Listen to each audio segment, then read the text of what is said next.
নমস্কাৰ বন্ধুসকল, মোৰ অন্য এটা ভিডিঅ'লৈ আপোনাক সকলোকে স্বাগত জনাইছোঁ। বন্ধুসকল, আপোনালোকে থাম্বনেইলখন দেখি গম পাইছে যে আজি কোনটো বিষয়ৰ ওপৰত আলোচনা কৰিবলৈ গৈ আছোঁ। হয় বন্ধুসকল, আজি মই আলোচনা কৰিবলৈ গৈ আছোঁ যে আপোনালোকে বেংকৰ পৰা লোন লৈ পেলাই খেতি কিদৰে কৰিব পাৰিব।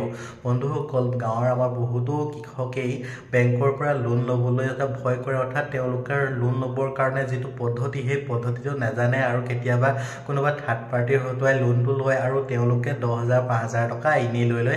যেটো আপোনালোকে 1 লাখ টকাৰ এটা লোন ল'ব বিচাৰিলে 10,000 টকা থাৰ্ড পাৰ্টি মানুহজনক দিবলগীয়া হৈ যায়। যেটো আপোনালোকে সেই 90,000 টকাহে পায়, যেটো আপোনালোকে 90,000 টকা পালে কিন্তু আপোনাৰ ঘৰাওতে 1 লাখ টকাই ঘূৰাব লাগিব, তাৰ উপৰি সুদটো থাকে।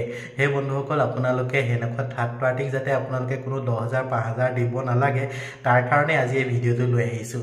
বন্ধুসকল, বেংকৰ পৰা প্ৰথমে লোন ল'বৰ কাৰণে আপোনালোকৰ যোনটো বেংকত একাউণ্ট আছে সেই বেংকৰ মেনেজাৰজনক ক'বগে যে মই এইটো খেতিৰ কাৰণে আপোনালোকে যিটো খেতি কৰিব বিচাৰে সেই খেতিটো কৰিবৰ কাৰণে মোক এটা লোনৰ প্ৰয়োজন হৈছে, সেই লোনটো আপোনালোকে দিয়ে যেন। তেতিয়া আপোনালোকৰ বেংকৰ মানুহজনে ক'ব যে এডিঅ'ৰ পৰা এখন কাগজ উলিয়াই আনক, সেই কাগজখন হ'লেহে আজিকালি কি হৈ যায় বেংকত লোন দিয়ে। এডিঅ' মানে আপোনালোকৰ অঞ্চলৰ যিজন এগ্ৰিকালচাৰ অফিচাৰ থাকে, এগ্ৰিকালচাৰ অফিচৰ পৰা এখন কাগজ উলিয়াই আনিব লাগিব।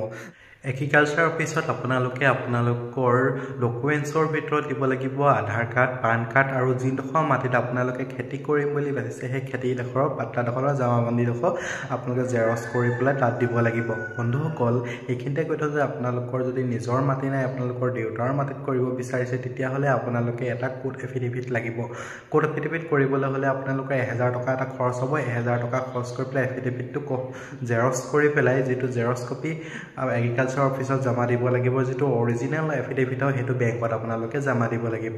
সেই কাগজখন আনি পেলাই আপোনালোকৰ বেংকত জমা দি দিব।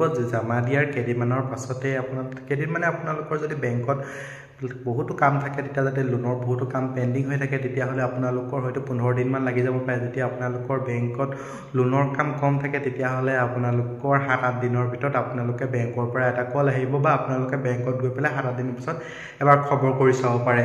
তেতিয়া পাছত আপোনালোকে 100 টকীয়া এটা দলিল লাগিব। সেই দলিলটোত আপোনালোকে 3টামান চাইন মাৰি দিব লাগিব।